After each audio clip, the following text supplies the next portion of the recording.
Good morning, everyone. Warm welcome from warm Brussels to everyone. It's a pleasure to have you here in beautiful veranda for our presentation of our 2024 results. This year has been truly exceptional, and we will remember 2024 for the immense growth we've realized, close to 500 million, the launch of our new Trek 27 program, and of course, the first investment grade rating we received. I'm delighted to present these outstanding results alongside with these two remarkable ladies that have been crucial in those successes. Els Vervaeke, our CFO, and Ina Maslova, our investor relations managers. Thank you for being here. Thanks for joining the call, and let's dive into the results of this incredible year. Uh, EPS guidance has been achieved with a result of 4.73 euros, including the one of FBI for 2023, portfolio growth of 500 million, and sound financials with debt under control at roughly 35% and a net debt on EBITDA of 6.9%. For the agenda of today, Els will start with the highlights of the year. I will update you on the growth of the portfolio. Ina will give a portfolio update. I will give you a market update. Els will give you an outlook, and I will wrap up with an ESG update that will be followed by Ina, who will manage the Q&A session. So thank you all for joining. Els, the floor is yours. Thank you, Jo, for this nice introduction. So for 2024, we end the year with an EPRA result of 99.3 million euro, an increase of 10% year on year, and a net result of 171.5 million euros, which include 85 million of positive portfolio revaluation, or 8.17 euro per share as a net result. The EPS from recurring activities stands at 4.55 euro per share, which represents a 2% growth year on year, despite an increase by 14% in the weighted average number of shares. Montea received the FBI recognition in the Netherlands for fiscal year 2023, which leads to a positive one-off of 18 cents per share. And this brings the total EPS of 2024 to 4.73 euros per share. The dividend from recurring activities increased by 7% year on year to 3.60 euros per share. If we add the FBI-related dividend top-up of 14 cents per share, we get to a proposed dividend of 3.74 euros per share for 2024. The top line increased by 8% to 115 million of net rental result, driven by, first of all, the new acquisitions and the new developments that we have done throughout 2024, and also by the like-for-like rental growth of 3.4%, of which 3.1% is linked to rent indexation and 0.3% to rent renegotiation. The total property result only increased by 6% to 123 million, due to a decline in the total income from the solar panels of 2.8 million euros. And this decline is mainly due to the one-off of green certificates for provision that we reversed in 2023 for a total amount of 1.3 million, and the lower energy prices of last year. All of this leads to an operating margin of 88.5%, stable compared to 2023.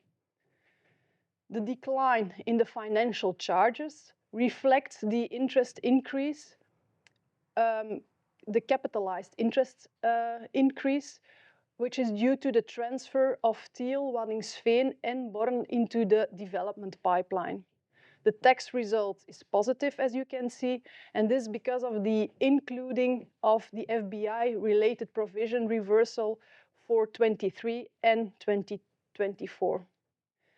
This brings us to a total EPRA result of 99.3 million euro.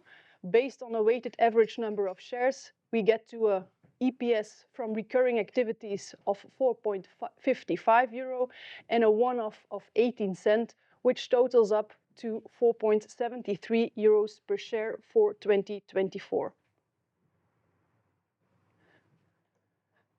Strong fundamentals will enable the future growth of Montea with a low EPRA LTV of 34.8%, an adjusted net debt on EBITDA of 6.9 times, and an interest cover ratio of 4.5 times. For 2024, the EPRA NTA rose by 4% to a level of 77.6 euro per share. The debt profile remains solid with long-term funding, both debt and hedging, with an average maturity of around 6 years. The hedge ratio stands at 98% at year-end, and the liquidity position at year-end is 204 million immediately available funding. Throughout 2024, we were able to remain our cost of debt stable at a level of 2.3%. Furthermore, as already mentioned by Jo, we have received our first credit rating by Fitch, which was a solid investment-grade credit rating of BBB+, with a stable outlook.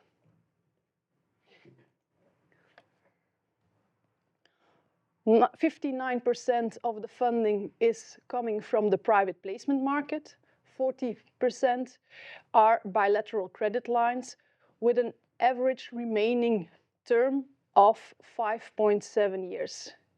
And on the right-hand side, you see that the maturities of those credit lines and bonds is well spread over time.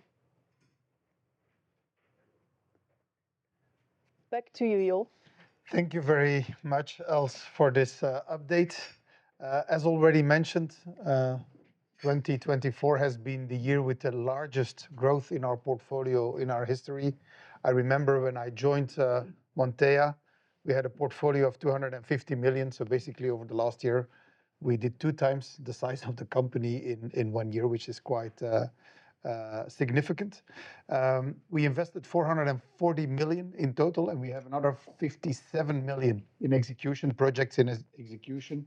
So basically 40% of the Track 27 program of 1.2 billion has been realized in 2024.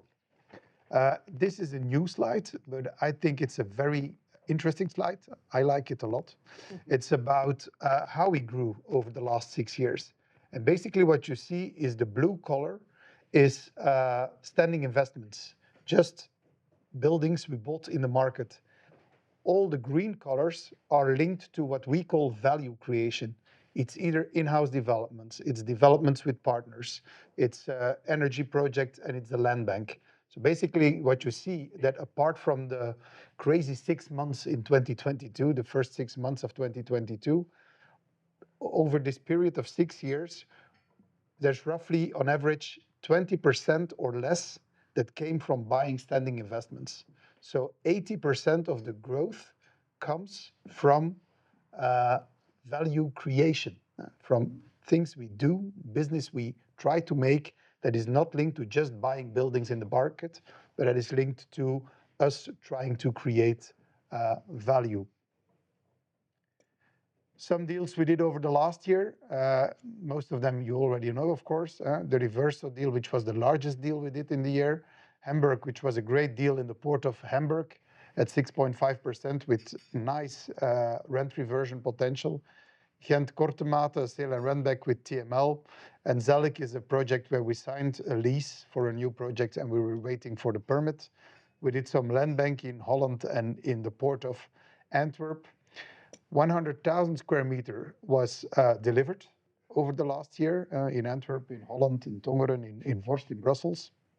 And another 120 1,000 square meter is still in execution. So that's also in Holland and in Belgium.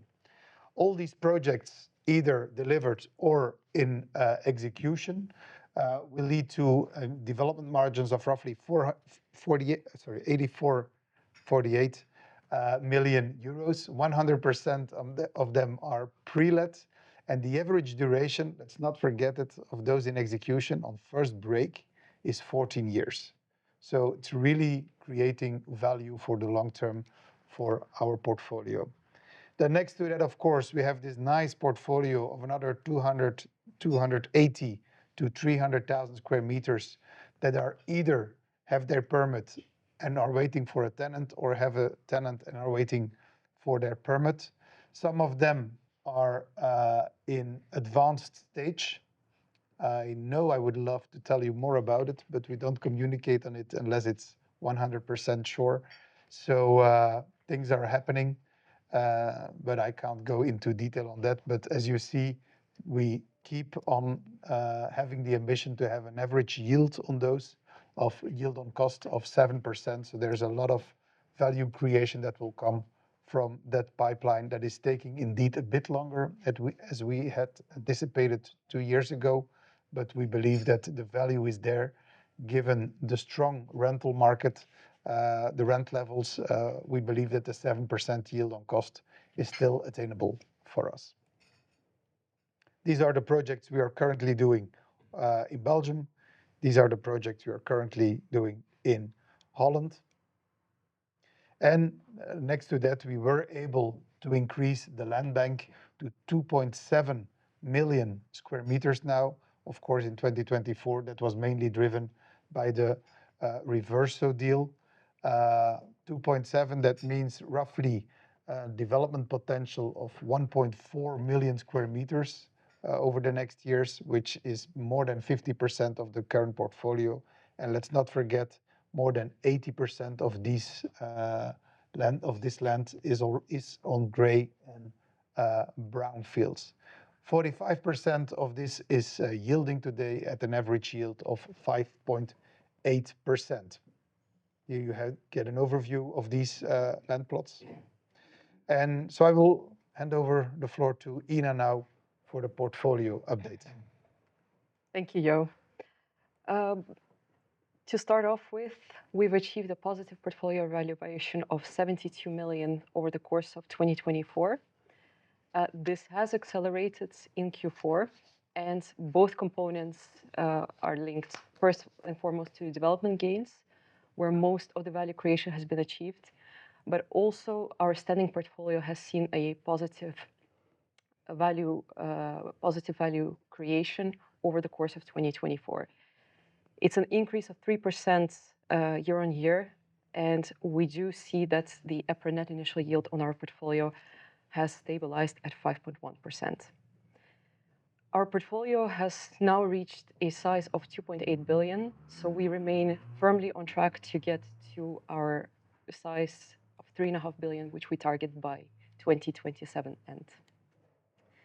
Just to provide a bit more split and color, we have invested 441 million in CapEx, so we are roughly 10% above our targeted investment volume under Track 27 over the course of last year. And indeed, the portfolio evaluation has topped up to that.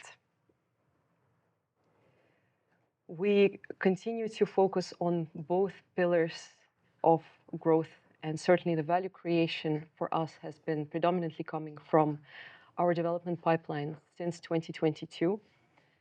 In the overview, you will see that 2024, we have booked close to 50 million of development gains alone. And I think that is, again, a testament to our value creation through developments and long-term focus on our growth ambition. If we look at the ERV growth on our standing portfolio, it stands at 4.3%, clearly accelerating in Q4.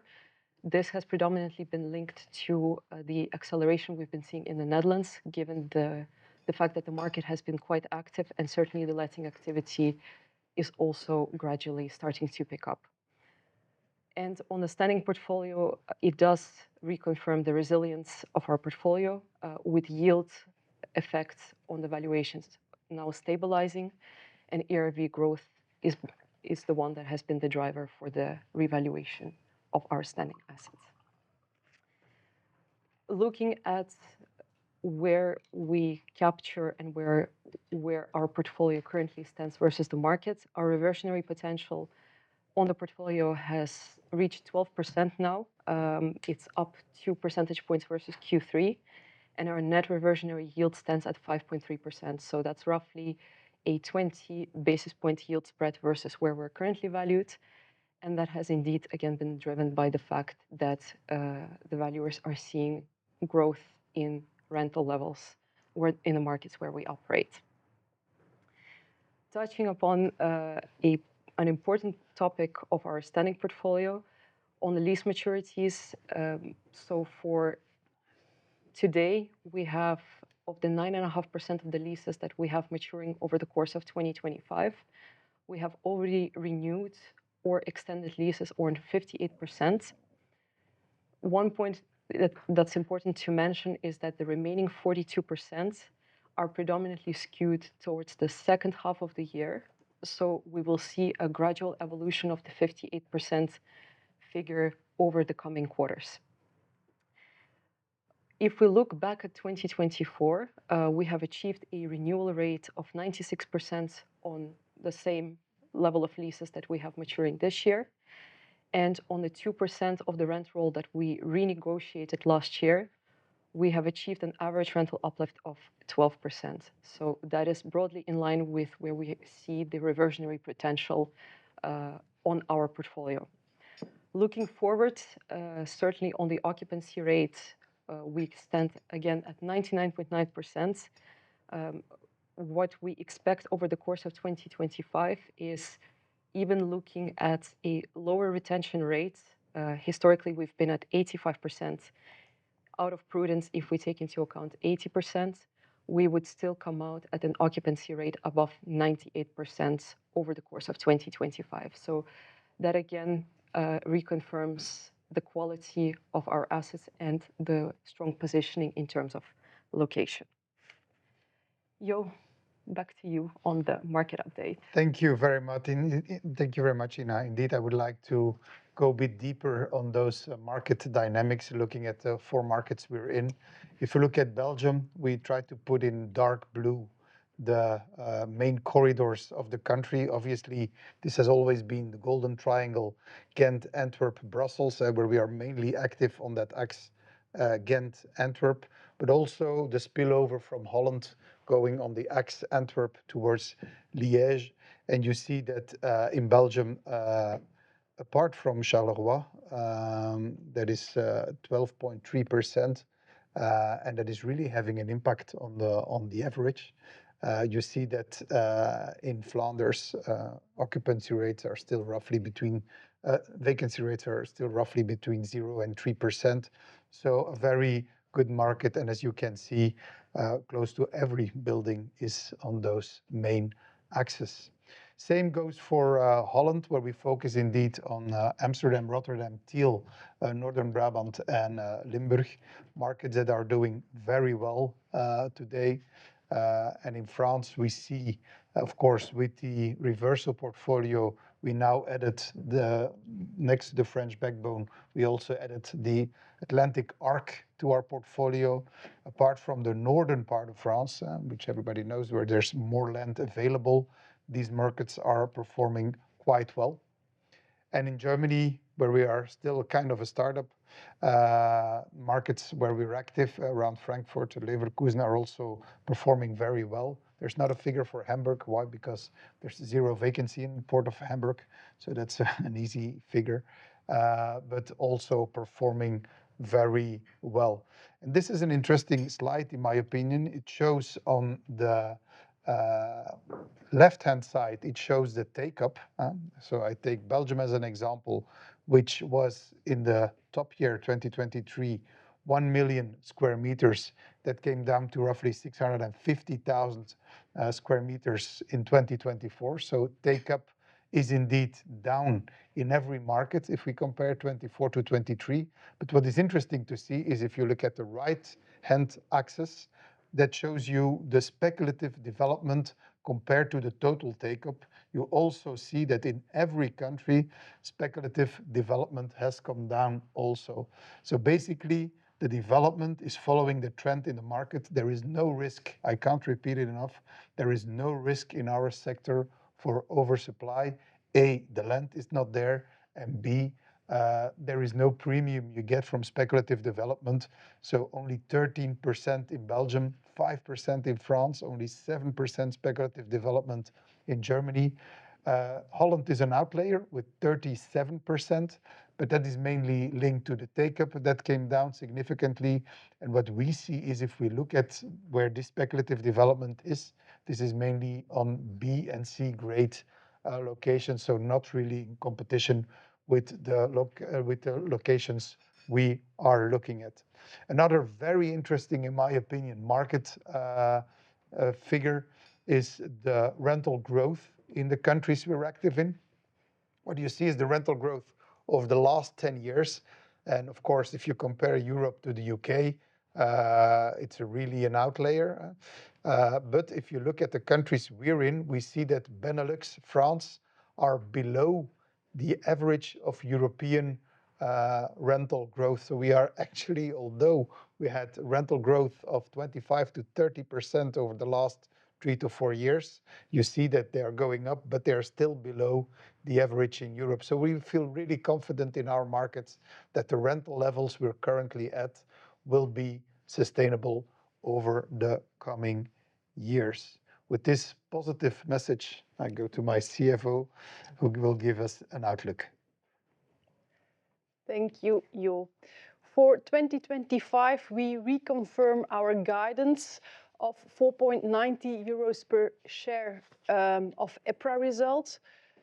That's the target for 2025, which represents a 8% year-on-year growth, excluding the potential 9-cent one-off from the FBI recognition for fiscal year 2024. We announce a target of 3.90 euro dividend per share, also 8% year-on-year increase, excluding the potential 7-cent one-off linked to the FBI recognition. For 2027, we reconfirm the EPS target of 5.60 euro per share. Track 27, the growth plan that we announced, will be done through disciplined financial allocation with a focus on operational excellence. The leverage will remain under control in line with our track record, and an adjusted net debt on EBITDA of around 8 times, giving us an investment capacity of more than 600 million euro available to grow under track 27. With an average cost of debt that won't exceed 2.5% and a consistently high occupancy that won't decline below 98%, we are guiding towards an operating margin of 90% by the end of 2027. The 300 million of investment volume that we want to achieve for 2025 will be done through a healthy mix of in-house developments, acquisitions of standing investments, including land bank positions, and green investments in solar panels and battery energy systems. Next to that, we have, of course, our partnerships with the developers like we have with Cordeel.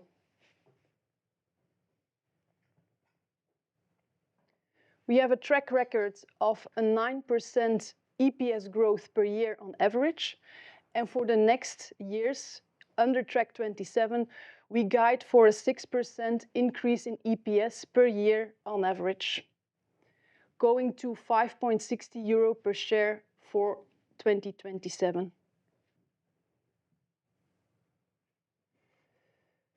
Over the last 10 years, we delivered a total accounting return of 12% on average, which highlights a strong return track record and the resilience throughout the market cycle.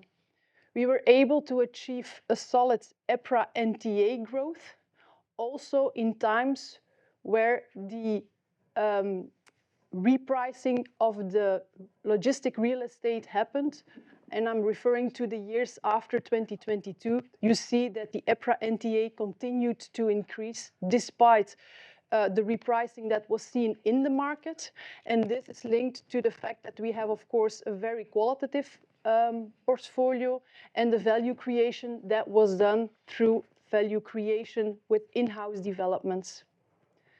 For the future, for the next years, we will, of course, also focus on the value creation for the shareholders. Back to you, for the ESG update. Thank you very much, Elton. It will be a very short update. Basically, we are on track. Also there, you remember that we have some very exciting KPIs for the Track 27 growth plan. We have now 84 megawatts of solar capacity on our roofs. 45% of our buildings are heated with heat pumps, and close to 80% of our buildings have LED lighting today. So this is totally on track with the program, which is also recognized by Sustainalytics, who improved our score to 11.2, which gives us again a seat in the top 20% of most sustainable REITs globally. And this should position us to get us back in the BEL ESG index, as we hope. So everything is well on track according to that program. This brings me to the end of our presentation. Thank you very much for your attention. And I would like to give the floor to Ina for a Q&A session. Thank you, Jo. We will start with the questions in the room before moving to the ones that are online. So, Francesca, I think you were the first one. Please go ahead. Please. Hello, and many congratulations for the great results. First question is about investment. For 2025, do you think it's fair to expect some more acquisition in standing investments, or would you push the accelerator on developments? We saw the market reopening over the latest months with nice acquisition from yourself and also peers. So what is realistic to expect going forward? The second question is on the operating margin. You said you target the operating margin to, yeah. Can we see something already in 2025? And the last question is about relettings. You did already a lot from the beginning of the year. How are renegotiation and discussion with tenants going on? So anything to flag? Yeah, I will take the first one if that's okay. Else, you take the one on the operating margin and you take the one on the reletting. Is that okay? So 2025, of course, we have the 300 million target. As I said, on average, 20% comes from standing investments. We think that given the current share price and the current cost of debt, doing business below 6% on standing investments is difficult for us. It has to be a very exceptional product for us to go below that hurdle rate. And we see in the market, and you read that also, that for exceptional buildings, in the yields today are between 4.5% and 5%. So apart from the first 6 months of 2022, we are not able, based on, or not willing, it would be dilutive for us, although we like those assets, it would be dilutive for us if we have no role to play. So frankly, on today's status, I think we will have to be very creative. We will have to really use the business development skills that is in every 4 of our countries to grow. And so we have to have some added value in order to do it. So I'm very reluctant on standing investments today, given the dynamics of the market. But that's a good thing, because that's, of course, the best proof of the value of our portfolio is the fact that there are still deals between 4.5% and 5%. And I absolutely understand those deals. Given our share price, that would be difficult. So we will have to focus on pre-letting the land bank, where we have 300 million to unlock the potential. Again, the rent levels are there, the construction cost is under control, everything is under control. We just need somebody to sign those leases because we only built them with a 100% pre-let. And to continue, the team is also there, so that's why we had a drop in our operating margin. For 2025, I assume it will be rather stable and will slightly go up towards 2027, where we target indeed an operating margin above 90%.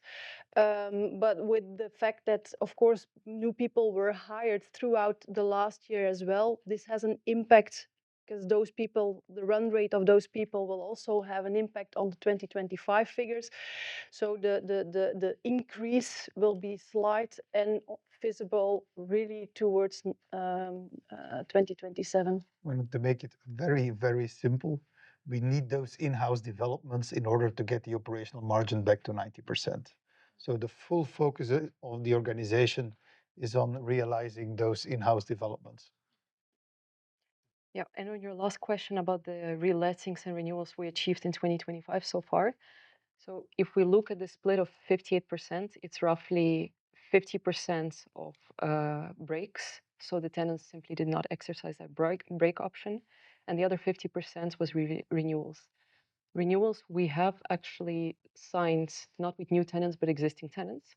So it was basically a new contract that was set up in place. Generally the same conditions with indexation in place.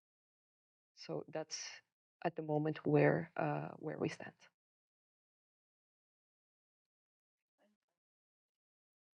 Thank you. Vivien, I think you are next. Can you hear me now? I hope. Thanks for the presentation. A few questions on me, maybe just coming up on the first question. You mentioned that standing assets are not really in your, I would say, price tag for the quality that you look at. Does it also apply to the yield in land bank, or there you still see a lot of opportunities?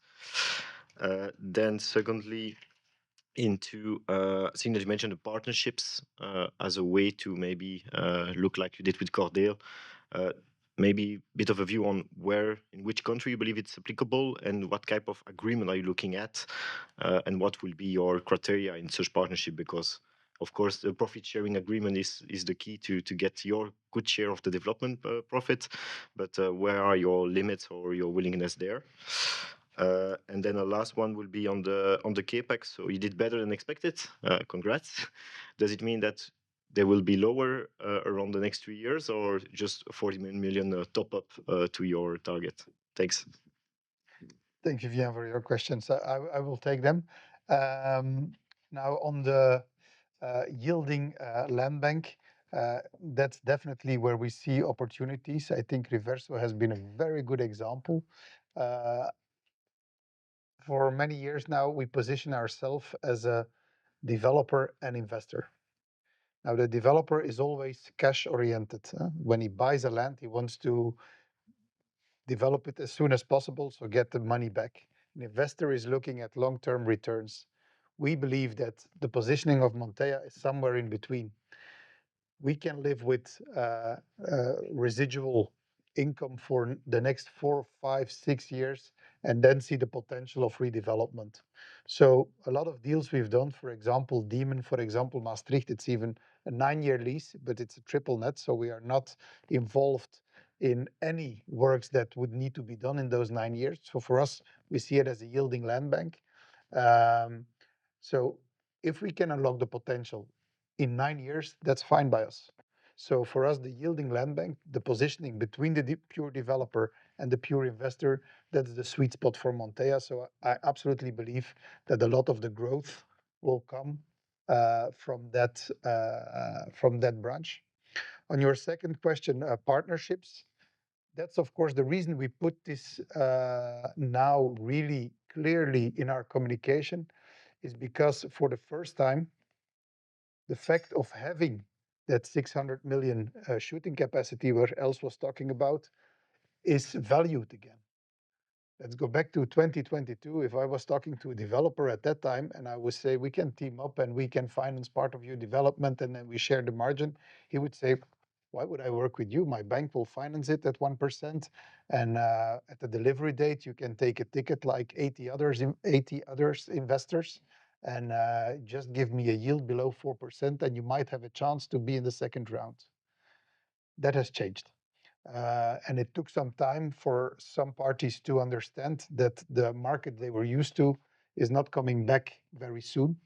So the fact of having that shooting capacity today is valued again. And we have talks in every country today with potential partners where we can team up and we can say, okay, alone you go faster or you might have a bigger margin, but together we can go further. We can do more. We can do more projects and we can unlock the potential of your pipeline. So that's really teaming up. And to answer on that question, also want to be very clear, the hurdle rate of 6% will be also the hurdle rate in these kind of partnerships. We need to have a return, of course, if we step into a project 1 year, 2 years before delivery, obviously, and the same criteria as for our in-house developments, which means pre-letting, are also applicable to that branch. So very clear on those two. On your third question, to say if that 40 million means that now it's 1.24 billion instead of 1.2, let's say that will be above 1.2 billion. We haven't changed the target for We don't change the 25 target. or 26 and 7 either. Yeah, yeah. Thank you. Thank you, Viviane. Go ahead, Fred. Hi. Frederic, so from Kepler, just a few questions. Maybe I will address one by one. Could be easier.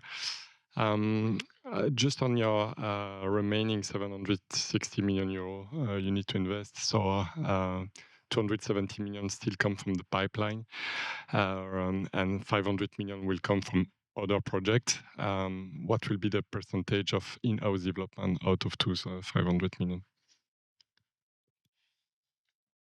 We said that the 1.2 billion would be 50% in-house developments and 50% standing investments. So we're ahead of that scheme if we talk about in-house developments. But as I said, standing investments, if we split that up into yielding land bank and just buying mature assets or a delivery date, I think it will be more in favor in today's conditions towards the yielding land bank than towards just standing assets for the reasons I gave on the question of Francesca. Mm-hmm. Okay. Perhaps, Frederic, also to add, we have the Green Investments Program as well, which is 75 million in total. Yeah. And 50 million of that is allocated to the battery energy storage. And that is really going to start kicking in from 2025 on. Thank you. Maybe a question on your portfolio value. So you showed that ERV growth was actually 4.3%, which is ahead of the figure that you show for the market for Germany, Benelux, and France. And you mentioned an acceleration in Q4, but actually the like-for-like valuation of the portfolio was relatively in line with Q3. So I'm just willing to understand what was the driving element of the appraisal not fully reflecting the ERV growth of your portfolio in Q4. I think a part of it was linked to the ERV revisions in the Netherlands, and there was also in terms of the step up, it was gradual, and the Netherlands has been the largest part in that regard. Okay. And just also, so you mentioned a total of 72 million euro revaluation gain. In the P&L under the line revaluation, I see 85 million. What's the difference? Is it? It's the solar panel valuation. Okay. And a part is going through equity directly. Okay. Okay.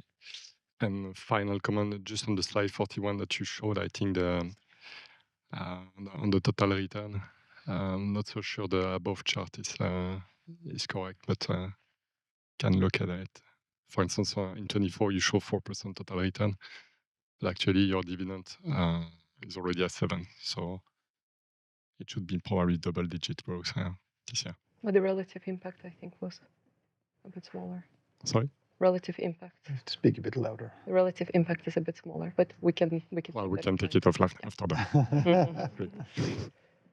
Thanks. Wim. You have to speak up a bit for people in the audience. I will. Okay. Thanks for taking my question. I want to drill down maybe a little bit further on the partnership. And you explained Cordeel.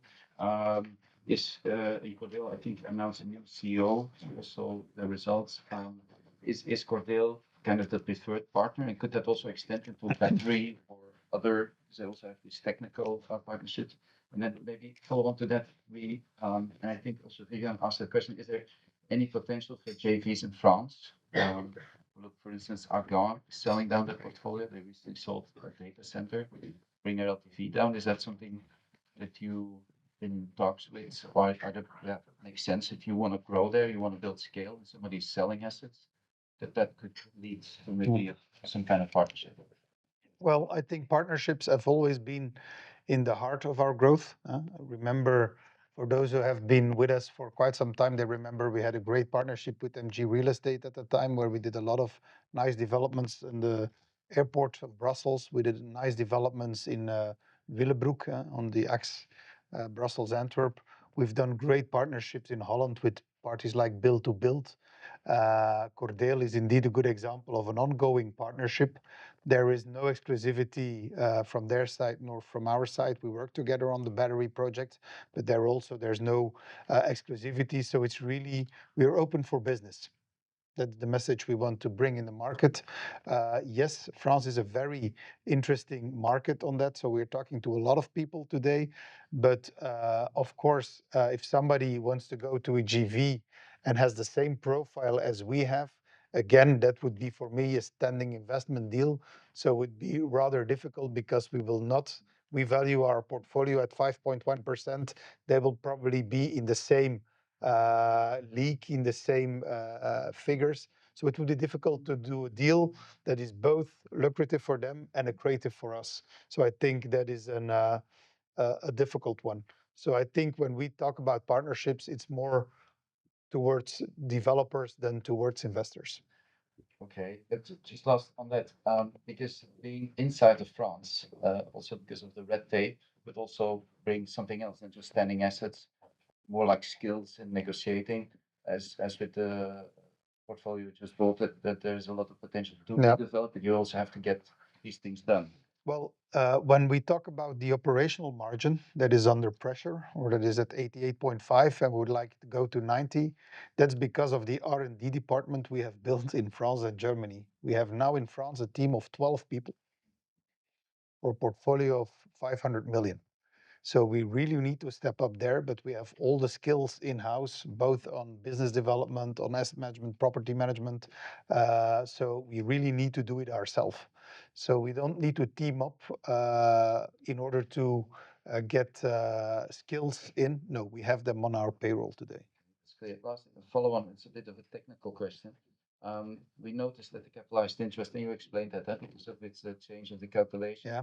But also you referred to the portfolio where there was quite a lot of pipeline in there, which then obviously increases the capitalized interest. Now that the development pipeline is shrinking, I wonder, how do you account for the reversal portfolio? Because in fact, you also describe it partly as a yielding land bank. Is part of, let's say, the debt that is against that project, can you also capitalize that so that you could capitalize that for maybe 8-10 years until the whole is developed? No, We don't do it today. We see it as a yielding land bank. So we don't, if there's an income stream from it, we don't. It would be doubling up. Yep. And furthermore, you start the interest capitalization as from the moment you have determined a development project. But the reverso portfolio isn't yet a project. There might be some extensions in the next 9 years, but the real redevelopment to qualify for capitalized interest will only start after 9 years. Yeah. That's the first option. That makes sense. So that means that as the development pipeline is shrinking compared to last year, then also the capitalized interest percentage could come down, let's say from above 40% to maybe mid-30s or any guidance. Yeah, but it won't go to the level that we have seen in 2023 and before. Yeah. Yep. Not because of the calculation, also because of the amount of developments that are in execution. All right. Thanks. Thank you, Wim. Thank you, Wim. Gert. Yes, you. A number of things. First, on the slide that is missing in the presentation. So it's on the. You're a finalist of the onderneming van het jaar. I don't know why you didn't Entrepreneur of the Year, yeah. Dirk did not forget it, but no. And then another point. I saw on LinkedIn that this evening you will be in a panel on data centers. Maybe you can say now what you intend to say this evening. I'm on a panel. I'm not a keynote, so basically I will answer some. Tell something. I will answer some questions on what the data center market is and might become in Belgium. So that's what I'm going to say. As I told you before, we did an analysis on our portfolio on where the potential for data centers might be in our portfolio. What we see today is if we just look at the standing portfolio, it would be difficult in France and in Holland for us. Some of our sites in Belgium might be potentially interesting for data center development in the future. Of course, we have one disadvantage. That is that everything is let. We have a 100% occupancy. So it's not something where you will see a huge development in the next quarters, but it's definitely a market we are looking at. There is a huge development in Brussels and around Brussels and around the airport. So yes, it's definitely becoming a market that is growing in Belgium. Okay. Yeah, in Wolvertem, they are not interested in it. Okay. An opportunity for. No, on the night work, so we are close to the new government. In fact, so there was some regulation or some versoepeling, to say it in Dutch.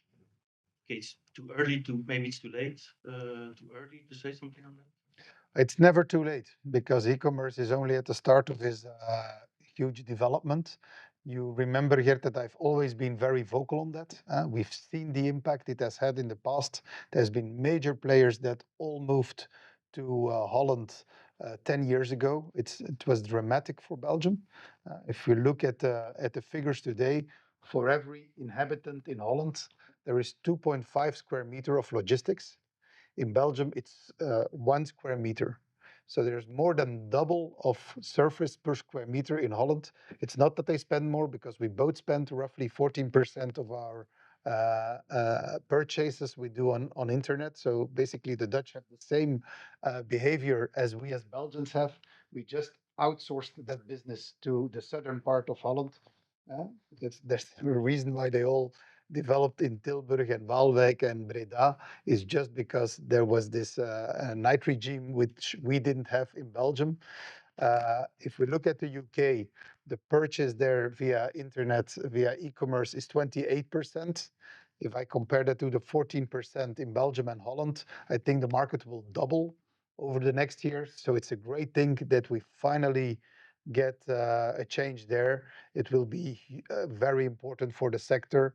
It will have huge potential, especially in regions where there is still unemployment. And I think of the Walloon area, I think of certain regions there where there's really potential to do something. So I think this is a very, very positive evolution for Belgium. Okay, then on the average age of the portfolio, so it's relatively low, but from which year do you start to have some more redevelopment, refurbishment to do? Is that, do you have some project in the near term, or is that only a problem for 2030, or? Let's say that the sustainability targets have advanced some of those investments we want to make because we have ambitions on CO2 reductions in the portfolio. Roughly the life cycle of a building is 30 to 40 years. No, renovation capex is rather low in our portfolio due to, as you mentioned, the average age of the portfolio. We also, in our new developments, and I can't stress that enough, all our buildings today are energy positive, so they use less energy than they create on their roofs. And we are able now on our new buildings to get an average consumption of 17 to 18 kilowatts per square meter per year, where the average in the market is roughly around 40. So also all the more recent developments have been developed in a way that they will be within the criteria of the market, even beyond 2050 today. So that is rather limited in the total case. I will ask that question again in 2030, so no problem. So, And then on M&A or acquisitions, okay, you have done a small deal in Germany. It's still a small market. In Germany, some guys need to sell. They don't want to sell because they're afraid of lower prices than pressure on valuations. VDP said they did some strategic deal in Germany at a lower yield. You did a strategic deal in France. What is your thought? Because you talked about the cost of capital, but at some time, maybe you will have to jump with a number of, with a deal at a lower yield, because we talked a lot in the past months on the Utrecht Eurobox and the Seagros and all these guys. I will not say buying anything that came on the market, but yeah, what can you say about it? Or maybe do you need to go to other countries apart from Germany? Okay, in France you will have some work to do, but when you see CTP in Central and Eastern Europe, maybe some of your customers are moving over there. Can you join them, or is I don't know. What can you say about it? Thank you. Germany is a tough market to enter. We needed some time to realize that basically it's not like France or Belgium or Holland where you have one central center of decision, but it's a very decentralized market with all local heroes in 8 different markets. So that's been a difficult one. I think we will have to focus on some sub-markets. I will tell you more about that later on, but we think we have to focus on some sub-markets in order to be successful, in order to become local heroes instead of trying to cover the entire country. That's an important one. If we look at the yields, if there are transactions today, it remains very difficult for us, as in every market, to do standing investments. Why were we able to do the Hamburg transaction? Because it's a land lease, and German investors don't like land leases. They want freehold. So the land lease makes you apart from a lot of German local investors. And next to that, we were able to renegotiate the land lease with the Port Authority of Hamburg. And that really made the deal attractive for us. It took over a year to do the deal because we had long negotiations with the Port Authority. But that made the deal interesting for us. Now, this being said, if you want to go into a market on our model where you say it will probably not be standing investments, it will be land lease, it will be developments, it will be partnerships, then you need those boots on the ground. You need those local teams. And it's, as I said, it's 12 people in France now. It's 7 people in Germany. I don't feel the need to add a 5th or 6th country today on that model, because it would mean that you would immediately have to hire 5, 6, 7 people. Let's now focus on those 2 markets. Let's focus on France. Let's focus on Germany. Let's get some results there, and then we'll see where the wind brings us. But today it's full focus on France and Germany. Good. Thank you for the presentation. Two small questions. First is on the loan to value. It's still below 35%. Is this a target? And how do you see it in the future? Is there a possibility maybe to go to a little higher level? And then you have an official BBB plus rating now. What do you think that if there will be an impact on, for example, spreads in the future, or do you think it's just a confirmation of the quality of your balance sheet? For the EPRA LTV target, we don't have a real target, but 35% is not a target, let's say it like that. But internally, of course, to prepare our budget, we take into account a certain threshold, which is around the 40% indeed. And in terms of spread linked to the BBB plus Fitch rating, it will have a really marginal impact because today the banks, they already take into account the fact that we were BBB or BBB plus solid investment grade. So I don't think that will change very, very fast. So you don't have the ambition to build the market into the bigger deal and maybe lower spreads? I think we will first stick to the bank facilities. 40% is coming from the bank, so there is still margin to go and get the cheaper financing, the funding. And then secondly, of course, there is the private placement market next to the commercial paper market, in which we are not active yet, which might be an option for 100 to 150 million of new funding at, of course, lower spreads, but that will have an impact on the average remaining term. So there we will have to do the trade-off. But a public bond issuance won't happen in the near future. I think we are too small to get 300 or 500 million at once with one maturity date.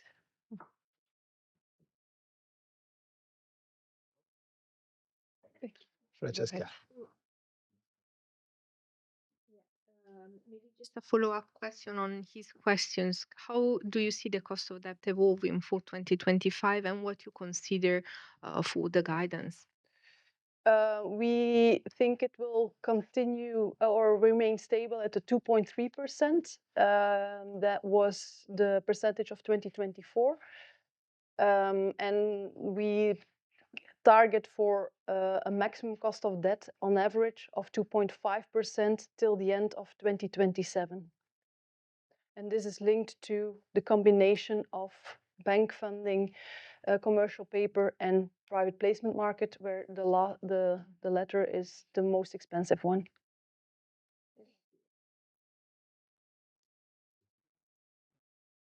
I don't think there are any questions remaining around the room. No questions in the room? Then we will move to the ones online. Our first question comes from Colin Marley from Colitics. Colin, please unmute yourself and go ahead.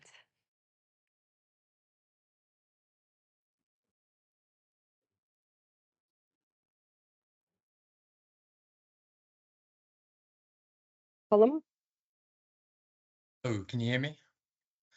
Sorry, it wasn't unlocking. Just two questions, please. First one, there's a lot of good slides in the slide deck on the supply side. Can you just comment on what you're seeing on the demand side of things, particularly in each of the sub-markets, given the very different political and macro environments? And then just secondly, you might have already touched on this, but just looking at where your share price is today, obviously you did the rights issue a few months ago. Your net debt to EBITDA is kind of close to maybe that self-imposed threshold. How are you thinking about capital recycling or capital raising as of today to get you to that track 27 target?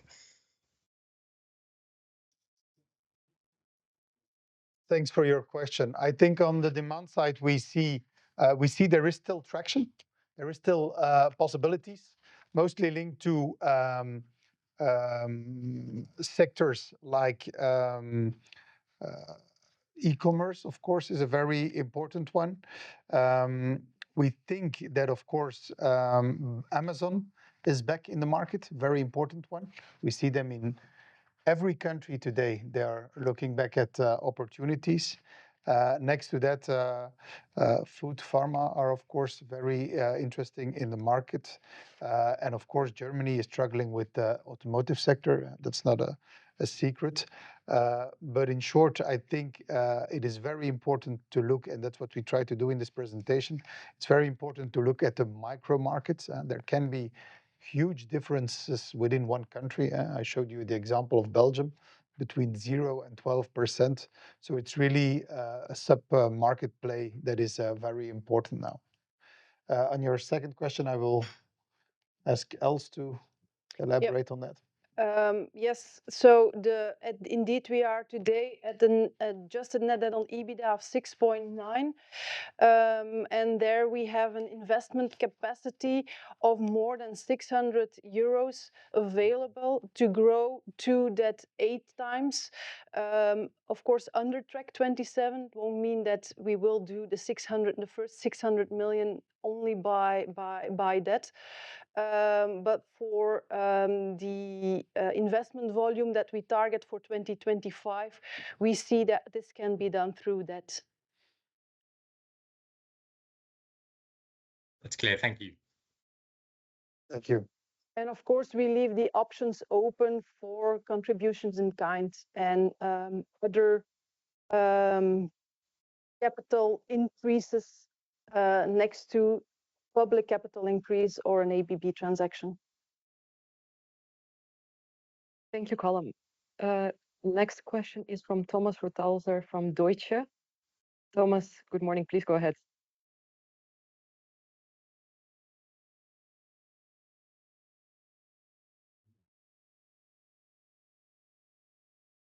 I think you might still be on mute. Can you hear me? Yes. Yeah. Oh, perfect. Great. Yes.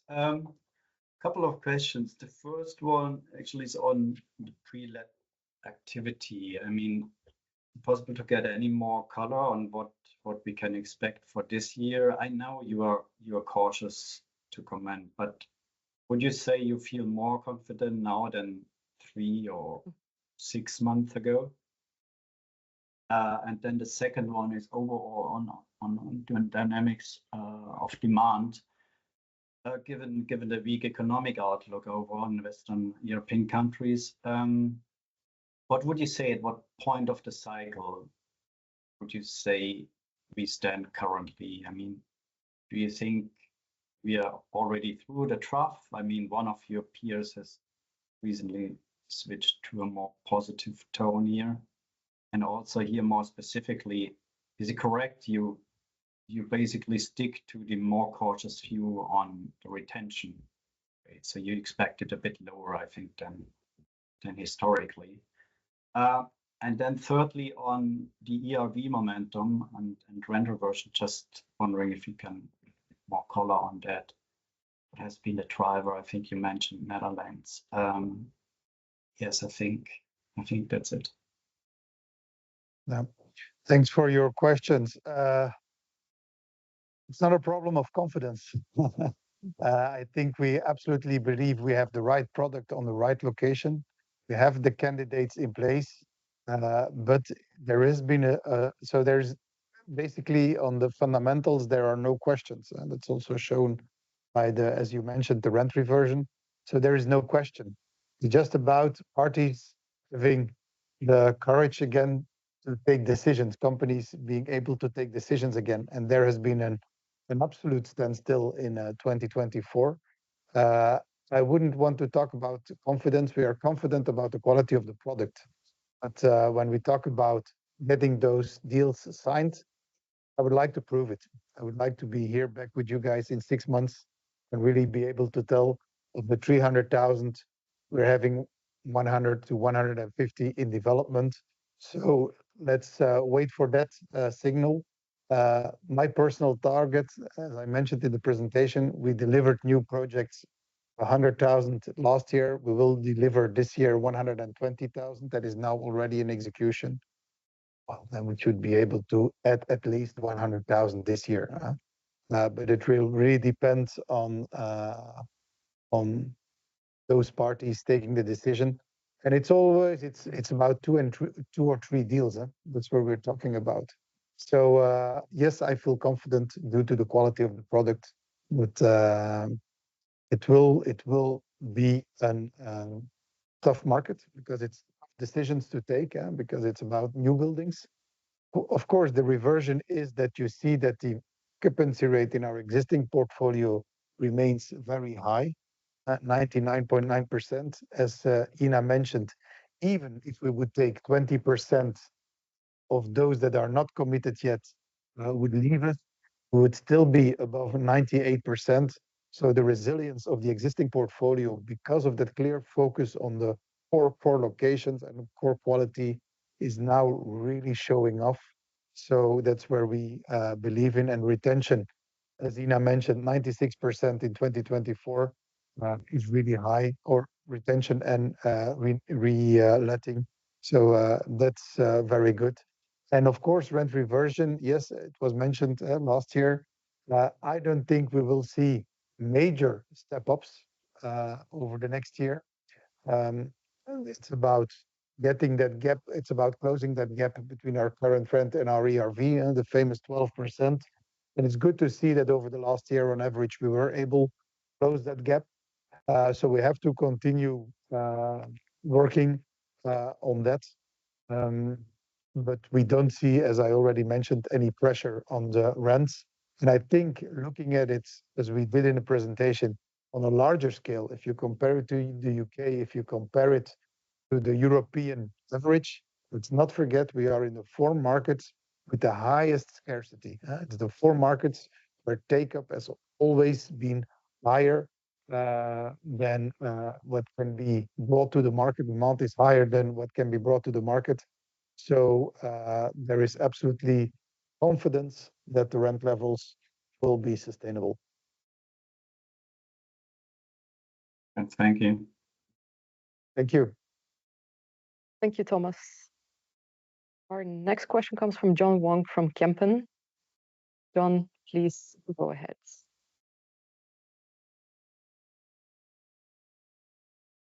Hi, good afternoon. Can you hear me? Hi, John. Hi. Just on the reversionary potential, it continued to increase in Q4. Just to confirm, is this fully driven by the ERV revision in the Netherlands? It's not entirely just the Dutch revision, but it has played the largest part. And indeed, Okay. if you look at the split of our reversion, so of the 12%, big part of it if you look at the entire portfolio, it's actually linked to our German acquisition in Hamburg as well. It's significantly under-rented compared to where it currently stands on the market. Okay, clear. And just a follow-up on that, how much of that do you expect to capture in 2025? I think if you look at the fact that we already did 58% of our leases that were coming to break or expiry, that has already been done. What's coming up, so the remaining 42%, you could roughly say about half of that would be linked to purely breaks. So there we don't have any flexibility. It's just it's in tenants' hands to basically continue or to tell us that they would like to leave. To mention on that, we have a 6-month notice period, so we know well ahead if the tenant is willing to leave. And on the remaining part, I think we remain quite cautious because we do see that the market is more challenging. I think generally speaking, it's not only speaking about all a specific sector. There have been more bankruptcies, so I think we take a more cautious stance on that. In case you're looking for more guidance on where like-for-like would go for 2025, we are predominantly basing ourselves on an average inflation rate of about 2%. Okay, clear. Thank you. And just on that demand, I think, Jo, you mentioned that occupiers need courage to make decisions. What's in your view necessary to bring back that courage? A bit of stability in the market, but that would be idle hope, I think. I sometimes compare it to a household that's having a bit of a cash issue that has lost his job, and mom is in between jobs, and there's a bit of a cash issue, and they decide not to buy new shoes for the kids. They can postpone that for 1 month, they can postpone it for 2 months, but one day they will have to buy new shoes for all the kids at the same time. And that's what we see in a lot of sectors. People are reluctant, and they're all reluctant at the same moment. And then at a certain moment, they feel the confidence again, and they see with their competitors that they're confident again. And then all of a sudden, they all want to move again. So that's a bit of the cyclicality that's in every market, I think. But we come out of a market where there's been kind of a standstill or a significant slowdown. But there are obviously signs that there is recovery. But let's see for the sign deals before we open up the champagne. All right, very clear. Thank you. Thanks, John. Thank you, John. Our next question comes from Steven Bouwmans from ABN AMRO. Steven, good afternoon. Go ahead.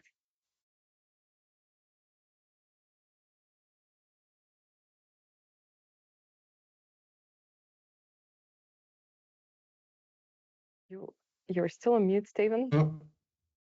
Hi, we can hear you you now. hear me now? Yeah. Yes. Yeah. Sorry. So I have two questions. First, if I'm correct, it seems that one of the French pre-lets, but not permitted projects fell out of the pipeline. Why is that? That's correct. There are two projects that were leased but waiting for a tenant. The first one has gone up to execution. Waiting for permit. Sorry, waiting for permit. Excuse me. Leased waiting for permit. One in Holland went up to in execution. That's the one we're building for Vos Logistics in Os. And one dropped out because the tenant told us that basically he doesn't need the extension right away. So it will probably be something for 26 or 27. So we took that one out indeed. Okay, clear. Thank you. Different question on energy and solar. It's a couple of questions. So first, what's a reasonable range for your energy income and how much energy income is in your 25 budget? And the second, maybe some color on what percentage is more or less fixed due to contracts or certificates, and which part is more variable to short-term energy prices. And the third is, could you remind us how the revaluations of solar assets work and why the value is down like 60 million quarter on quarter? I will take that please. one. I will start with your last question, Steven. So on the valuation, indeed, we have booked a negative revaluation on solar panels of 16 million in the course of 2024. The main reason is, as you know, the solar or the energy prices, especially the intraday energy prices, have been very volatile over the course of the year.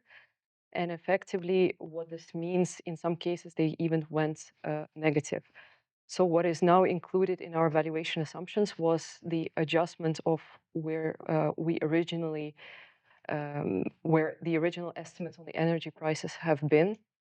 I think going forward, what we are looking to do also to mitigate the impact of the fluctuating energy prices, first and foremost, it's to utilize our battery storage system. So in this case, we can also smoothen out any pressure that there is on the energy grid.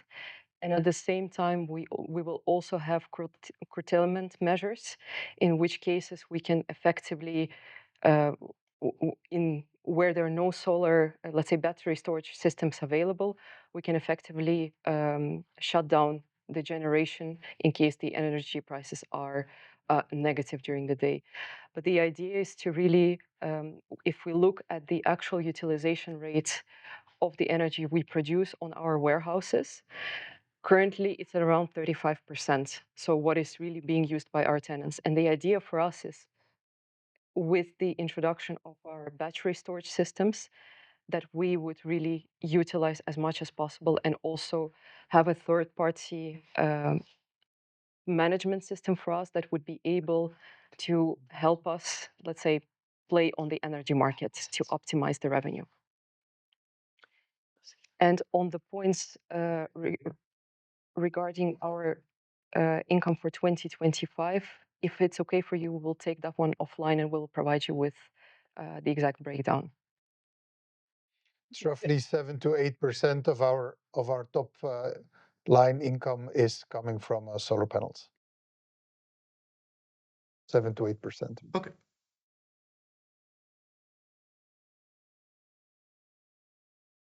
Thank you. Thank you.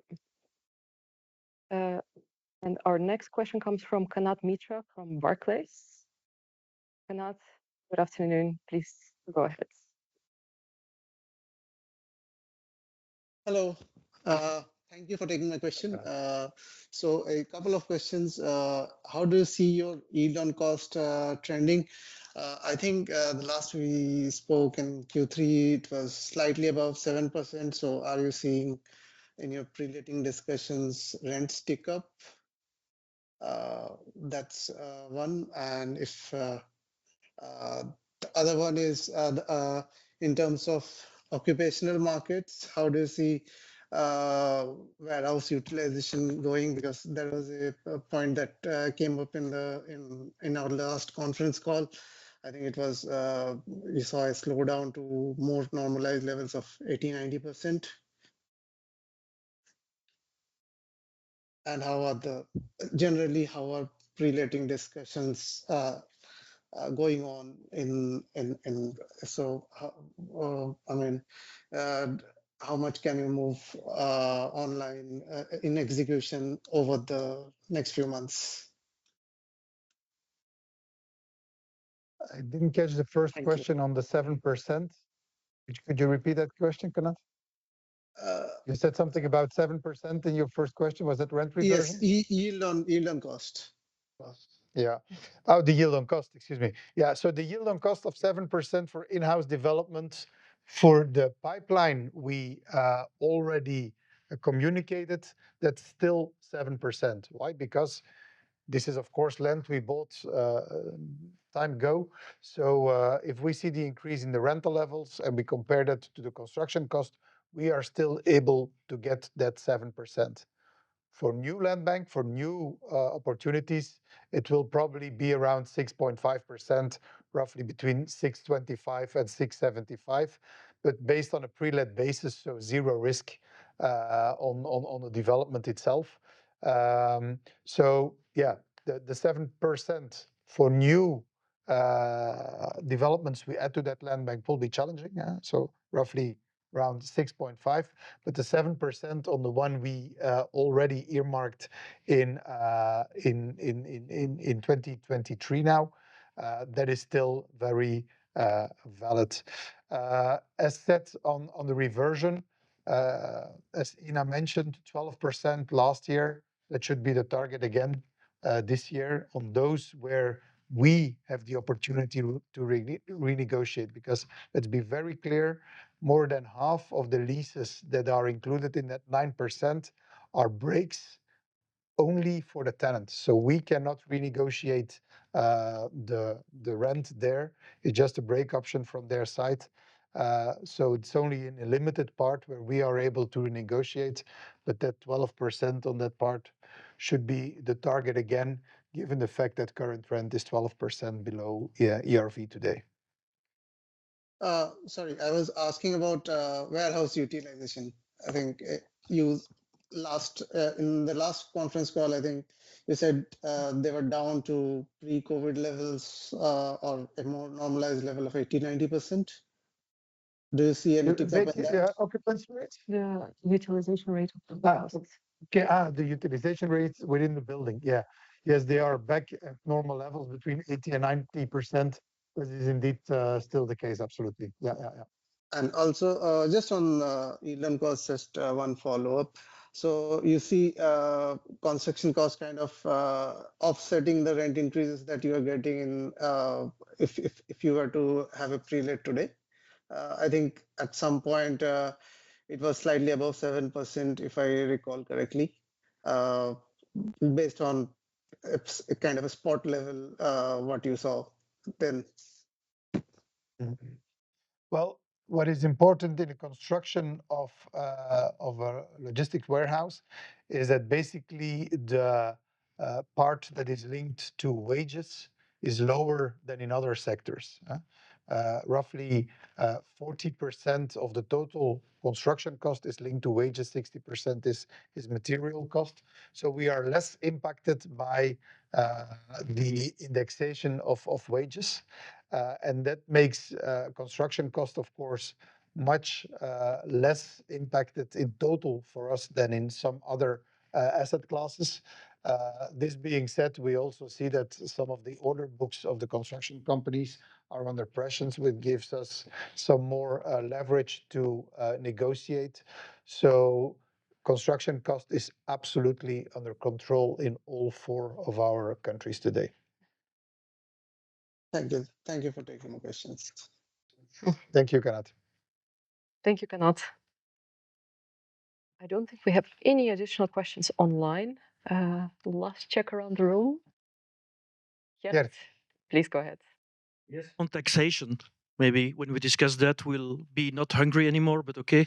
On the Netherlands, so Wereldhave said yesterday, so for acquisitions, they will first look to Belgium and to Luxembourg. What is your position?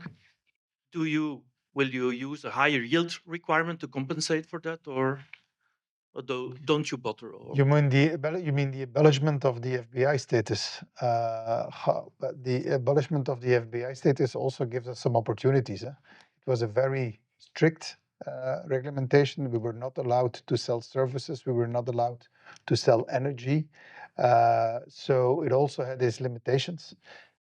So it will also give us some opportunities to do more business than what we did in Holland before.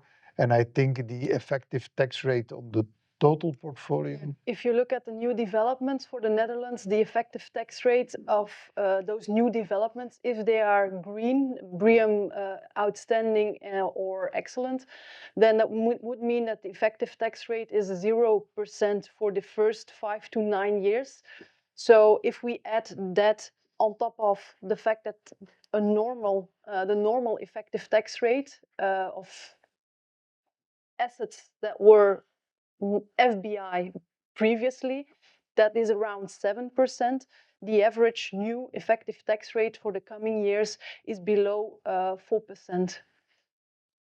Okay, and then there was talk about a change in the tax treaty with France, which would have an impact on the dividends receiving from France. Can you say something else? And then at the same time, maybe first you can answer that. Yeah, sorry.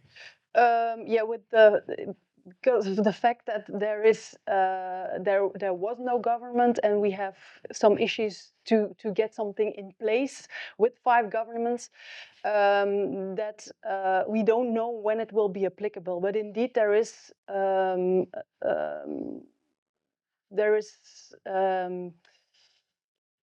are thoughts to increase the branch tax from 5% to 25%.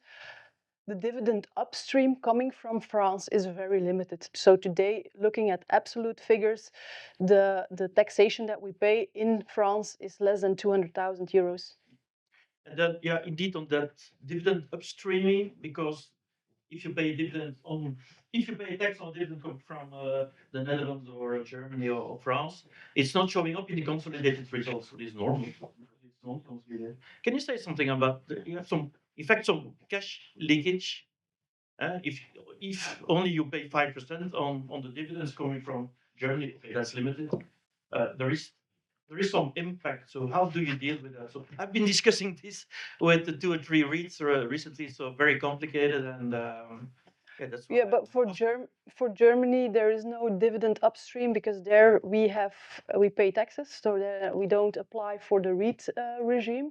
And then for the Netherlands and France, there is an upstreaming that, or at least for the Netherlands, there is an upstreaming that has been done.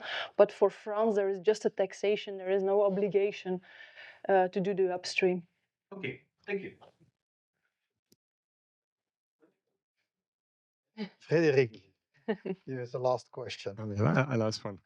Just so we have been discussing yield on cost, obviously, of project. I was just willing to know if you are also thinking about the IRR of some project, because, for instance, if I look at Lumen, I think the project in Lumen has been discussed for, I don't know, 4 or 5 years now. Is it the first time you bought the land? Yeah. So I'm just wondering if at some point in time you're like, okay, I know I have to boost my IRR, which is actually the return I will be making on my equity, and I will be giving maybe more rent incentive to attract someone in order to meet that IRR, even if it means a yield on cost below 7%. I couldn't agree more. I always say, and I mentioned it already in this meeting also, we are a developer and an investor, but that means we also have to have the DNA of the developer, which means although we don't immediately need the cash of that land, there is some debt capital there. Luckily, I have a CFO who was trained by a developer. So she mentions it a lot that indeed the land bank, you have the yielding land bank, that's fine, that's 5.8%, that's great. But the non-yielding, so you have the yielding land bank, then you have the part where we have land under option, that's fine too. But it's of course the part where we bought the land and we don't have a project. I would say the internal target is we need to deploy it in the next 2 to 3 years. And Lumen is, of course, the example in the portfolio where we would have thought in 2019 that it would have been long developed by now. We have been in exclusive negotiation with several parties over those years, but we were not able to close the deal. And of course, it's part of the assessment we do on a 6 months basis. Do we want to keep this? Now, what I can tell you specifically on that case is that if we look at the price we bought it and the interest, capitalized interest that we have had on it, if we capitalize them, we are still well below the current market value. So for us, it's not a bleeder, and we will take all measures not to let it become a bleeder. So we are still perfect in line there with our ambitions. But you're absolutely right. This is an assessment we need to do on a yearly basis. We cannot have that capital in the company. We have this obligation toward the shareholders on EPS growth, and we will not allow to have that capital in the portfolio. I fully agree.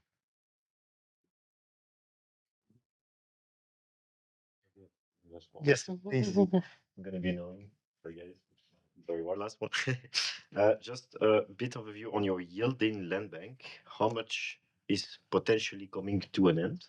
And how do you react in the current market? Are you rather looking to extend it further with existing tenants, say, let's wait 1 year, 2 year at lower rent, but at least I'm more flexible on to redevelop when the demand will be stronger? Or are you saying, yeah, let's go for it. Demand is going to get back.